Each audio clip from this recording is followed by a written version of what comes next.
All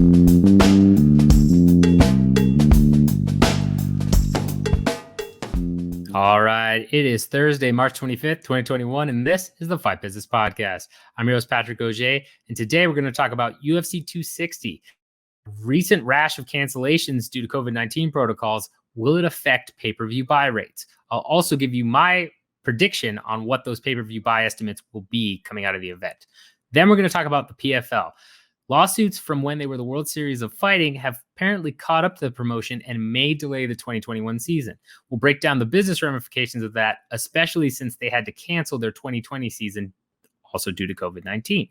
Then we're going to talk about Miesha Tate. She's making her comeback July 17th against Marion Renault. And as far as we know, she's also still a ONE Championship vice president. I'll tell you why she may still end up being a ONE Championship vice president when all is said and done, even if she's fighting for the UFC.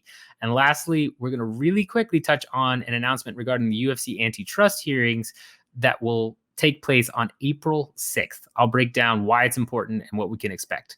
So as always, you've got the timestamps at the bottom of the screen. So let's go ahead and dive right into it. All right, so the first thing I want to talk about is UFC 260. We've lost a lot of fights over the past couple of weeks due to COVID-19 protocols. We've lost Luana Pinheiro versus Randa Markos, Jessica Penne versus Hannah Goldy, William Knight versus Alonzo Menafield, although Menafield is staying on the card with a late notice replacement who is Fabio Chiron from LFA. Still should be a good fight, but not what we originally expected. And of course, the biggest fight we've lost was the original co-main event for the 145-pound featherweight title, Alexander Volkanovski versus Brian Ortega. Now, from a business standpoint, first question is, how is this going to affect pay-per-view buys? Well, I've talked about it on this podcast many times. Got an article on thebodylock.com if you haven't read that already, or if you're a new listener, I'll go ahead and break it down very quickly. Based on the fighter MRP study that Paul Gift did, we know that the main event is the main reason that casual viewers end up purchasing a pay-per-view. So there is a correlation with the co-main event. If you've got some fans, maybe some Australians that are very big into Volkanovski, or some of Ortega's fans from when he made that run before Max Holloway beat him, if they're still stuck around, they like, oh yeah, I know Ortega. I'll go ahead and tune into that fight. Nothing else going on. I'll go ahead and buy it. You may lose some of those people, but it's not like the pay-per-view estimates drastically get revised down.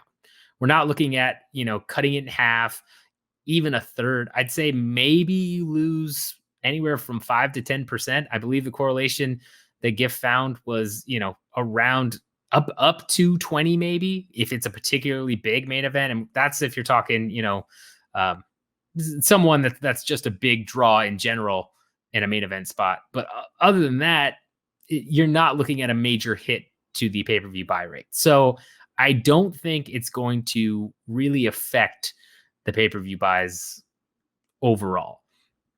That being said, we did lose a lot of fights due to these restrictions, and one has to ask about UFC 261. So in the podcast I did last week, I talked about how the UFC would look at that cost-benefit analysis, and on paper, kind of made sense to go ahead and do live crowds. And if you can eat the negative press, which the UFC is very good at doing in general, you're going to be okay. If it ends up being an outbreak where a lot of fans get it, it's traced to the UFC event, and then you've got a bunch of people complaining about it. You've got a lot of mainstream media focusing on that. That could be a bit of a disaster, but that's generally lower risk, especially when you have other entities, opening up things like WrestleMania, right? Is supposed to have people in the crowds, and that's going to happen before the UFC gets to Florida. So you're not going in there alone. You're the first sports entity that's going to go in and have full capacity, but it's not like other entities in Florida aren't fully open and aren't trying this. So the main thing to learn here from the UFC's perspective is you've got to protect that main event. The fact that we lost Volkanovski versus Ortega is a big deal, because had Stipe versus Ngannou been called off, that would have been promoted to the main event, and you still would have had a viable pay-per-view. If in the next couple days we lose Stipe versus Ngannou, which is entirely possible, we've seen fights in the a day or two out get canceled due to COVID-19 protocols, Or if somebody botches a weight cut, no, that's not going to happen in this main event, but it could, right? It could for Masvidal versus Usman, which is going to headline 261. You generally need a backup fight to promote. And in this case, if Stipe versus Ngannou gets pulled, they'll have to cancel the pay-per-view, I would imagine, because I don't know what fight remaining on this card you could elevate to a pay-per-view event, main event status, right? You've got Woodley versus Luque, you've got O'Malley versus Almeida. That's all well and good, some intriguing fights there, but neither of those are pay-per-view worthy. And the fact that so many fights have been canceled just this week alone is got to be worrying a little bit to the promotion, right? I mean, look at some of the embeddeds where Ngannou is, wearing a mask, but then goes in for a pedicure, takes his mask off. The pedicure person did have their mask on. And again, we're not talking about the moral stance here on should he be wearing a mask, not all that, blah, blah, blah. What we're talking about is from a business perspective. If Ngannou ends up tested positive in the next 2 days, that's bad news. Very bad news for the promotion. And Stipe could too. It could. I mean, with the new variants out there, there's new data talking about how wild that UK variant spreads and how easily it spreads. It's totally a possibility. So what the UFC really needs to learn, especially from this past weekend, as they go into a place like Florida that is wide open, is you got to at least keep your main event fighters in some sort of bubble. You got to make sure that they are good, because you can lose just about every other fight outside of the main event. But if once that main event is gone, you better have a backup fight ready that you can push to pay-per-view status. And if you can't, well, then you're in trouble. Is that part of the reason that they booked 3 title fights when they're going to UFC 261? I think it's much more about sending a message and the brand, statement, as I covered on last week's podcast. But it's not a bad idea, because it very well could happen that, 2 fights get called off because of these COVID-19 protocols, even when the fighters feel fine, even when there are no symptoms. If them or any one of their cornermen test positive, fights off. And that's just going to be hard to stop unless you have tighter restrictions. I understand why the promotion from a business perspective does not have a tighter bubble right now, because there's more costs involved. There's more monitoring. There's a lot more that goes into that. A big reason why it worked in Abu Dhabi was because Abu Dhabi was paying for most of that as well as running it. So it wasn't that the UFC really had a choice, but the Abu Dhabi government really took charge of that whole situation for Fight Island and locking everything down. In Vegas, in Jacksonville, where they're going, it's on the promotion to recreate that bubble if they're going to go that far. And that incurs more costs. It incurs more, logistics. A lot more goes into that. And I understand why it's probably cost prohibitive for them in their minds. Like, hey, yeah, we're not going to do it. It'll be all right. If we lose some fights, we lose some fights. Not a big deal. But they've got to protect that main event.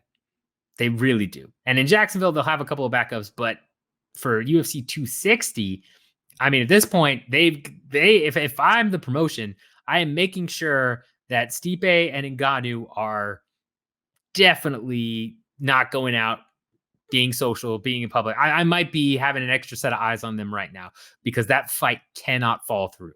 If it does, it's going to be extremely hard for them to justify keeping this pay-per-view. They'd probably cancel, I would imagine, at this point, and then have to reschedule, deal with all that.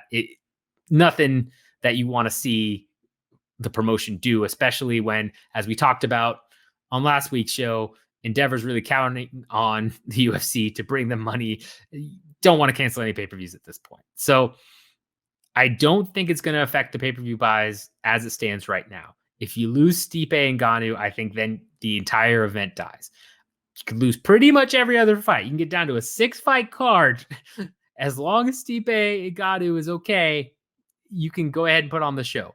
And I'm sure they could pick up a couple regional fighters last minute, people in Vegas training at Extreme Couture or some of the other gyms to, mash them together if they needed to. We've seen them do that, right? When Habib versus Ali Quinta, like that pay-per-view, blanking the actual number right now, but we've seen them throw together these cards last minute, get fights on there. They can stack and find ways to do that, but they need the main event intact.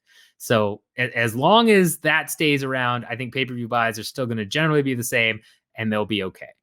In terms of what UFC 260 will be in actual pay-per-view buys, my estimate, this is tough. We know UFC 220, which was headlined by the first Stipe versus Ngannou fight, got around 300,000. I believe that was in Boston. And that was when Ngannou hype train was in full force. I had people that, don't watch UFC that regularly calling me up being like, whoa, what's up with this Ngannou guy? That was when he, had all those crazy knockouts. The Overeem knockout was still pretty fresh. He looked like an absolute killer. And that still only did 300K or so.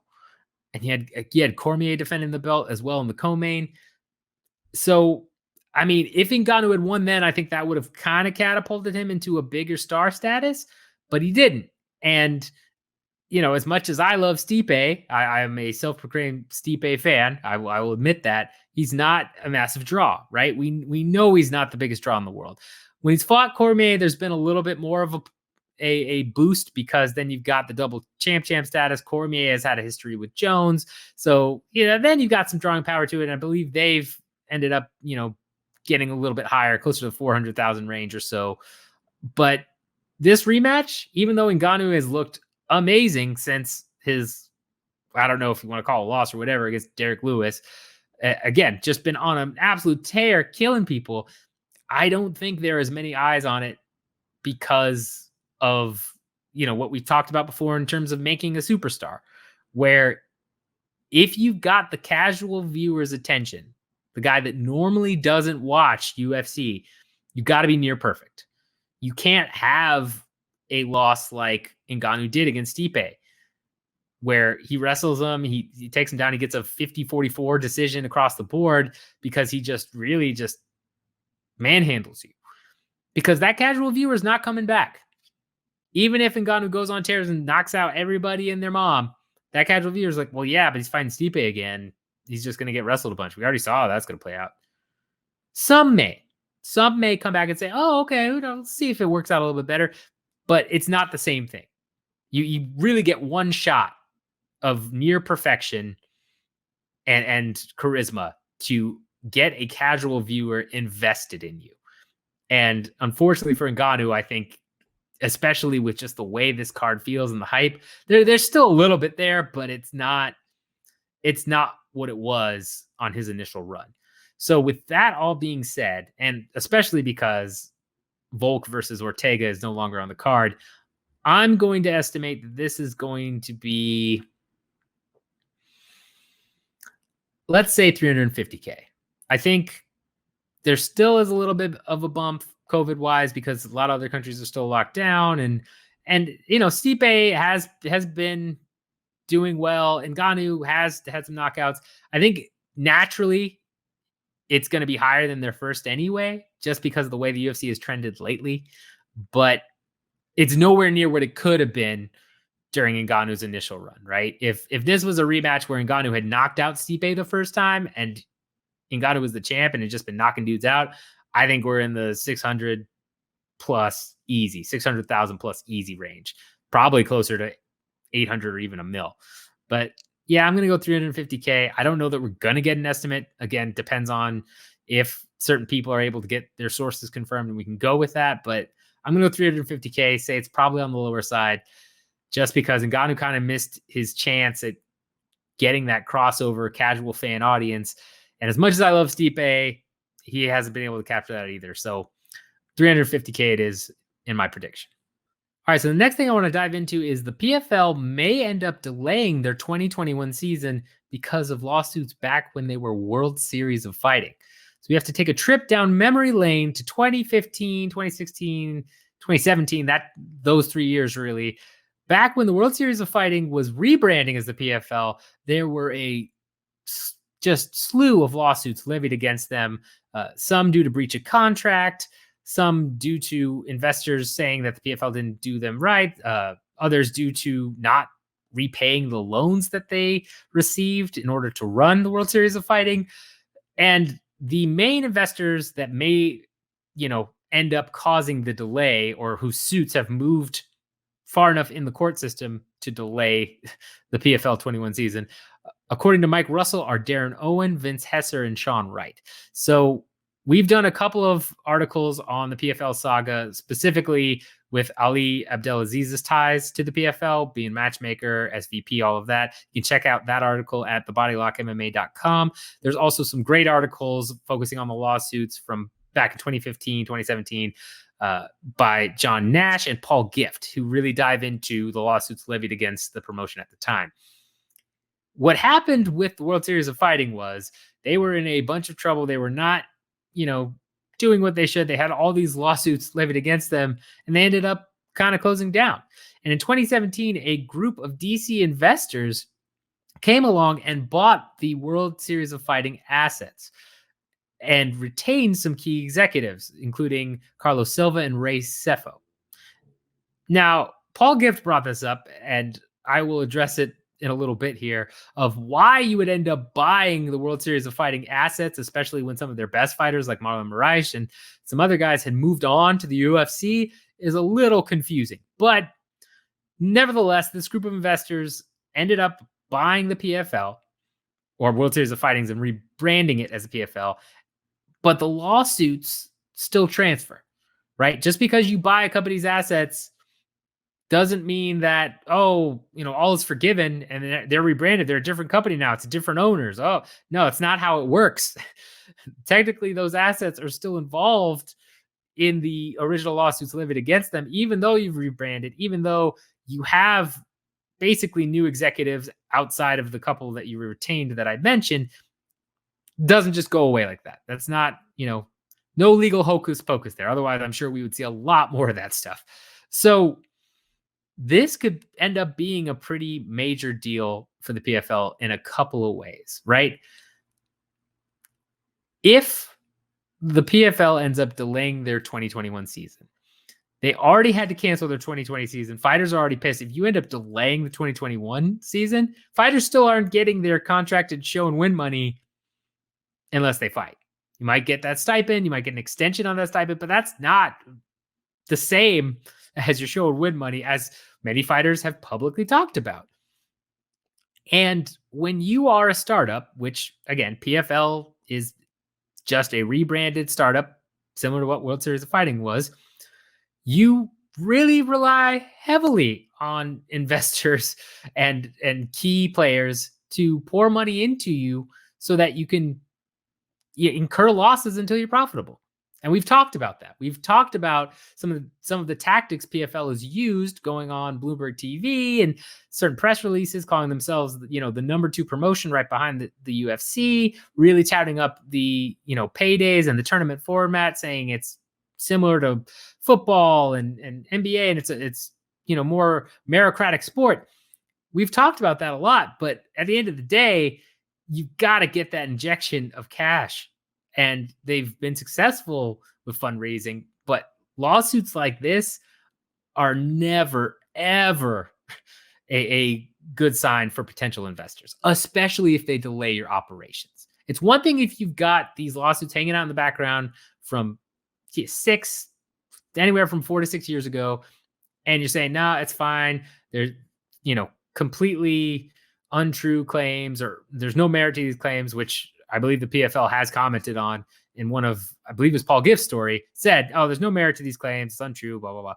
It's fine to say that, and in the midst of saying that, still go out and fundraise, and investors can look the other way, right? Obviously, the investors that bought the World Series of Fighting assets to rebrand it as the PFL look the other way, whether that was legal advice, whether it was certain people, just saying the right things that they believe them, what have you.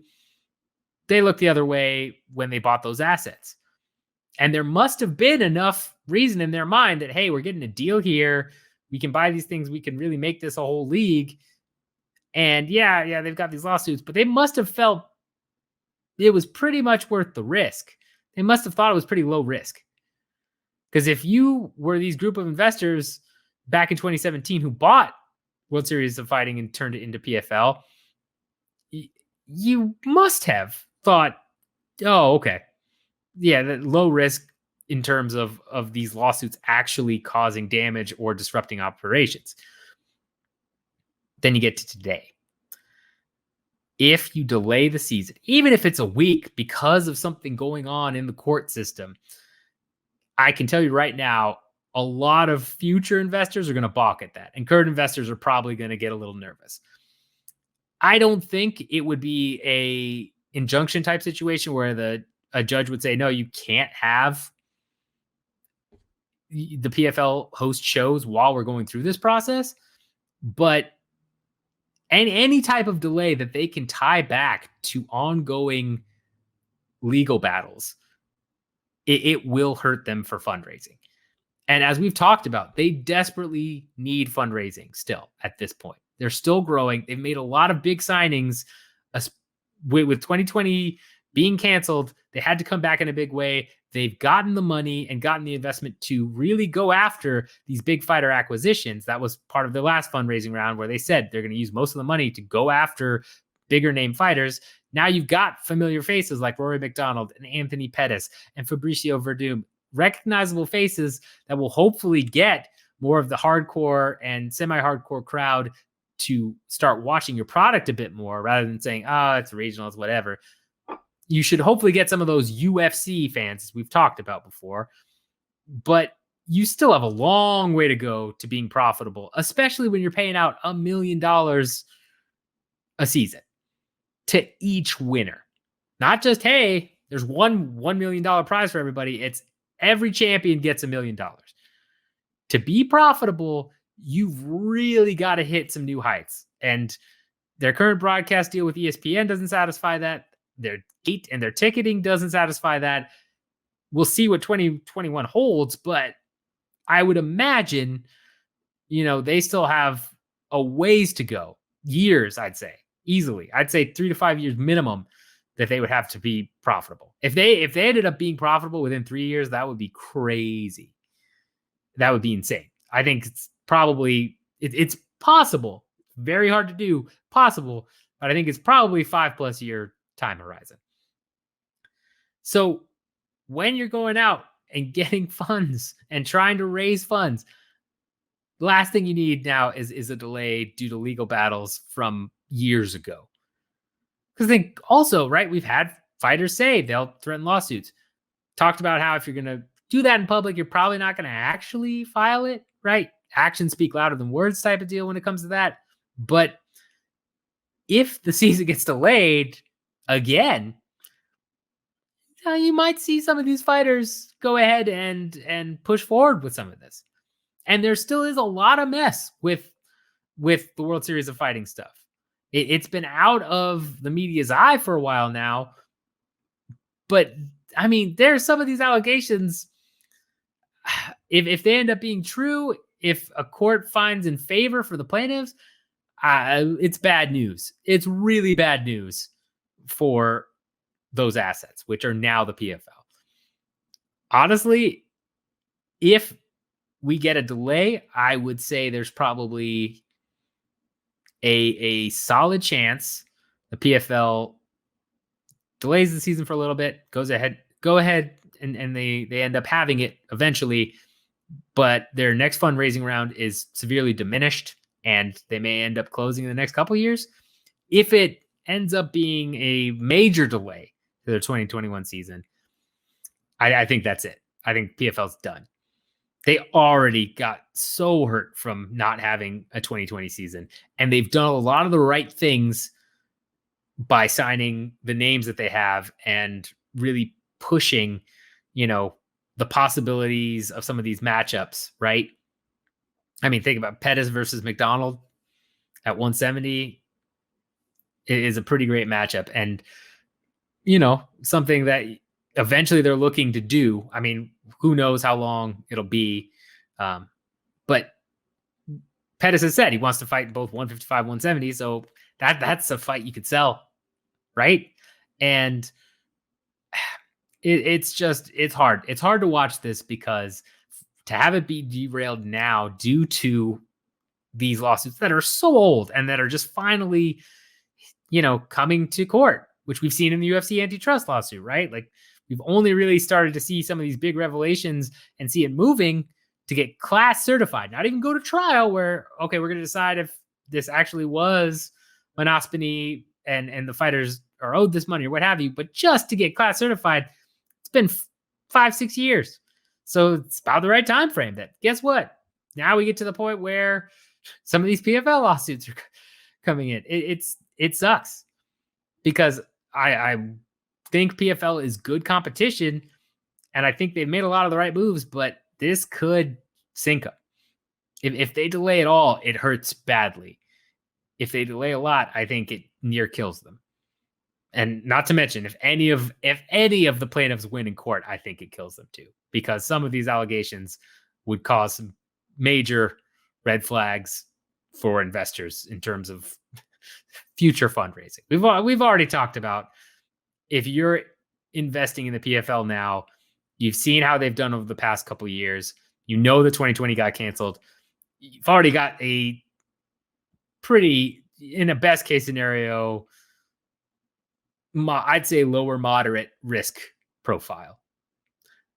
You start adding in these lawsuits, you start adding in more delays, I'd say your risk profile jumps up quite a bit. And I don't know that they're going to find investors that have the risk appetite, especially when there are so many other options, that VCs and other, single investors can pump money into. So we'll see how it goes. It's a, shame that right when the PFL seems to be poised to have their biggest year and rebound from not having a 2020 season, that these come up. But that's what you get when you buy a company that you knew had pending legal action. And we'll see how it plays out, but it could be bad. Could be the end of the PFL. So next thing I want to tackle here is Miesha Tate making her return to the UFC July 17th against Marion Renault. As far as we know, 2 days ago, and this is coming from Drake Riggs over here at the Body Lock, who I trust with this type of information, she was still working at ONE Championship as of 2 days ago. How does that work? Well, for those of you that don't know about fighter contracts, when you retire doesn't mean that you're free of the promotion, at least for the UFC. The way their contracts work is that if you end up retiring, it freezes your contract. So whether it's a certain amount of fights remaining or a certain time frame remaining on the contract, it freezes the minute you retire. Could be a year, 2 years, 5 years, what have you. If you're going to come back and fight MMA, they have to say it's okay for you to fight somewhere else. They have to essentially release you from that contract. Otherwise, you have to fight in the UFC. So this is the case with Miesha. When she went to ONE Championship as a vice president, she moved to Singapore, was poised to do a bunch of stuff there, was doing a weekly column for ONE Championship's website, and then the pandemic hit. And she's openly talked about how it kind of derailed things, where she moved back to the States, was hoping to help ONE Championship, make their presence felt here, because 2020 was supposedly the year that ONE Championship was going to start hosting shows in the US, but that didn't get to happen. She started training again, started to get the bug and say, you know what, I want to go ahead and train and maybe I'll come back and fight again. Now, we've done a couple videos on Miesha coming back. There's me and Drake covering it when she initially was first talking about this, and then a more recent video we did with Matt as well, where we talk about her return to the octagon. So definitely check out those two videos. But in terms of how this all works into her ONE Championship work, right? Seems like an obvious conflict of interest. Yes and no. There is an advantage for the UFC to let her keep that vice presidency job. That obviously is a job not involved with fighting. I mean, you've got the coaching stuff at Evolve Gym, which could be a thing, but it's not fighting. And the UFC, especially over the past couple of years with the antitrust lawsuit kind of ramping up, has more and more started to take actions that poise their fighters as independent contractors, right? This would be a way for them to continue that image, something they could point to so that if anybody tried to bring, antitrust allegations against them in this day and age, they could say, well, no, look at what we did with Miesha. She fought for us because she was under contract to fight with us, but we let her go work at a competitor because she's an independent contractor. She can technically do that. We have her under contract as a fighter, not as, a vice president. The UFC may allow that. ONE Championship certainly would welcome that. That's great press. If you have a vice president go and, win fights in the UFC and then come back and do work and promote ONE Championship's work, that's huge. That's, hey, man, that's free promotion for you. And you get to push that and tout that up and, say, oh, yeah, I'm sure one would spin it in such a way to be like, yeah, we've got fighters that can hang with UFC athletes, even though, again, she's not fighting ONE Championship. But still, you could spin that a million different ways. One would welcome that PR all day. Now, is it worth it, again, overall on the UFC side to do that? Depends on how they feel about current antitrust lawsuit litigation and whether or not they're worried about anything recent, right? That lawsuit covers mostly 2010 through 2017. Doesn't really cover as much the past, 4 or 5 years. If they're worried about something happening in this particular lawsuit that would then launch another lawsuit, then it makes all the sense in the world to have Miesha go ahead and still be a VP at ONE Championship. Because really, how much is that going to hurt your brand? If she was fighting in ONE, that's a whole different ballgame, right? Then there's a risk there that your brand could be tarnished. It could cause some issues. That's why you'll never have the dream matchups of UFC fighting, a Bellator champion versus champion type thing, any of that. No, UFC will never risk that. They've built their entire business around their brand. If Miesha fights in the UFC and ONE simultaneously, then you got a problem. And I'm not sure ONE would necessarily want that either. There are some ramifications there. But to be a vice president and more on the executive side, which, let's be honest, in terms of vice president, her title, according to ONE Championship's website, is the vice president of ONE Championship. I don't know how many of you work in corporate America, but generally, that's not a real title, so to speak, right? There's always the vice president of something. It's vice president of sales, vice president of marketing, operations, what have you. To just be labeled as the vice president, you could see it if they're a smaller company and there's only one, but then you got Rich Franklin, who is also a vice president, some other people that are vice. It's kind of just a namesake title where you don't really know exactly what she's doing. You know she's doing something on the executive administrative side, but technically she could be the vice president, and maybe she was just writing those columns for ONE Championship, in which case the UFC doesn't care. UFC has let fighters write columns for Roxanne Modafferi has written columns for various news outlets while she's fought under contract. Yeah, it just doesn't.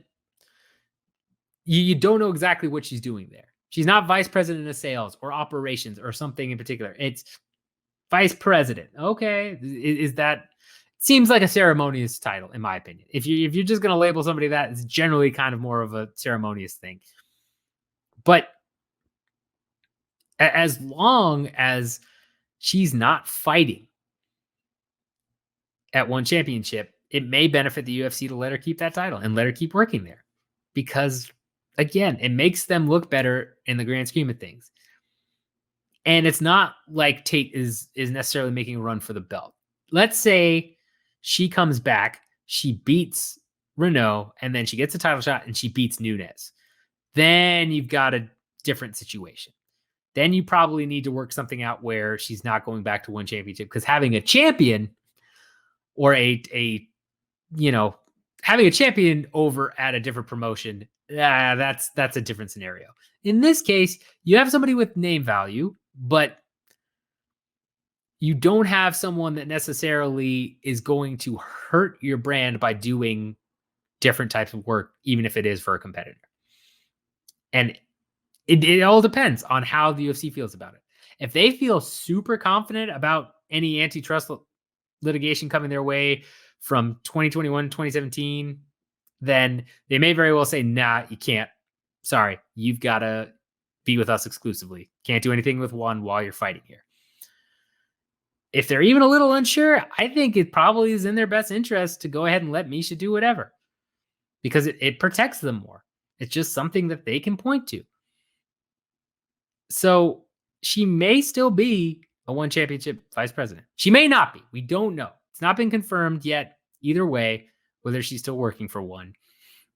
But I don't think it's as big of a conflict of interest here as a lot of people are making it out to be. In fact, that perception that it's a big conflict of interest only helps the UFC's really case for her to keep that work, because then they can say, look, it was a major conflict of interest, and look, she fought for us, but we let her go do this, and this was a huge conflict of interest.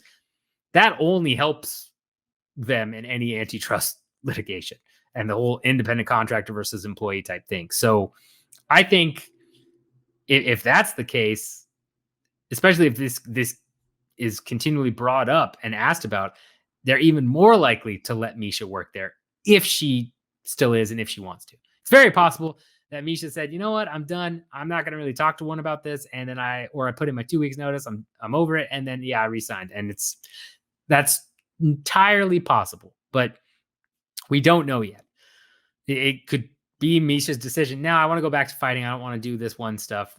We're done. And in that case, it doesn't matter. But I would not be shocked if she is working at ONE while fighting in the UFC. So the last thing I want to hit today real quickly is April 6th, Judge Boulware is set a public hearing to discuss unsealing documents in the UFC antitrust lawsuit case. Now, I said a while back that he had made an announcement that he was going to unseal some documents and that the plaintiffs or defendants could make objections to that, provide supporting documentation as to why things should remain under seal, all of that. It's been a while. I've been checking constantly to see if they, have been unsealed, what's going on. There's a written order coming before that, which has some big ramifications before April 6th. But on April 6th, there will be a public hearing to discuss more of these unsealing of documents. That's a big deal because it's very possible April 6th comes. He hears arguments in terms of why some documents should be unsealed, or makes decisions on which will be unsealed versus all of that. And then in the next couple of days, suddenly we get a new treasure trove of information that we've been in the dark about. We have a lot of financials and a lot of business tactics the UFC used, as well as some of their competitors have used, due to the lawsuit hearings we had back in 2019. But we had a bunch of information that was redacted. If they unseal some of this stuff, we're talking about Brock Lesnar's laid out specific contract. We're talking about various financials and really the inner workings of the UFC before they were sold to Endeavor and even a little bit after. It's be massive stuff. Could end up being, okay, we knew most of this stuff, or we've made estimates on this and it's just confirming that. And it's like, okay. But the amount of things under seal right now, I would imagine you're looking at a treasure trove of new information that could be just huge for us in the MMA business community. So stay tuned for that. It's coming up. I'm going to keep checking in terms of in case anything, happens sooner than that, but expect a video that week around April 6th to discuss what happened at the hearing, as well as what documents are unsealed. If I end up getting unsealed documents, I may end up delaying that Fight Business podcast because, I'm just going to try and run through them as fast as I can, learn everything I can, so I can come back to you guys with awesome information. And hopefully it's really juicy stuff that we all want to see, right? Who doesn't want to know, who in the world doesn't want to know what Brock Lesnar's contract actually said? Or, what the UFC actually made and how fighters were actually paid from a particular year. I mean, and breakdowns and everything in terms of costs, in terms of all of that. Just, it's, one can only hope. Those detailed financials and you can only hope. So I will keep in the loop about that as well. Again, April 6th is the date. It is a public hearing. If any of you guys want information about how to join that particular hearing, let me know in the comments. I will let you know. I will either say or DM me on Twitter. I'll get back to you and give you that information because it is free and open to the public. So I'm going to be there, obviously, but you guys can be there as well. So if you want that info, definitely let me know. All right. And that wraps up another episode of the Fight Business Podcast. Thank you so much for watching on YouTube. Make sure you hit that like, subscribe, bell notification button if you are on YouTube. Again, always appreciate that. If you're listening on Anchor, Podcast Addict, Spotify, Apple Podcasts, what have you, really appreciate it as always. Love you guys as well. And let me know if you think my pay-per-view estimates are just right, high, low. Let me know. Let me know how you feel about my pay-per-view estimate for UFC 260 PFL lawsuit. Do you think the PFL is in major trouble if we end up delaying the season again? Let me know your thoughts on all that. And then, of course, again, if you want that information for the hearing on April 6th, hit me up in the comments or DM me on Twitter as well. Until next time, everyone, get money.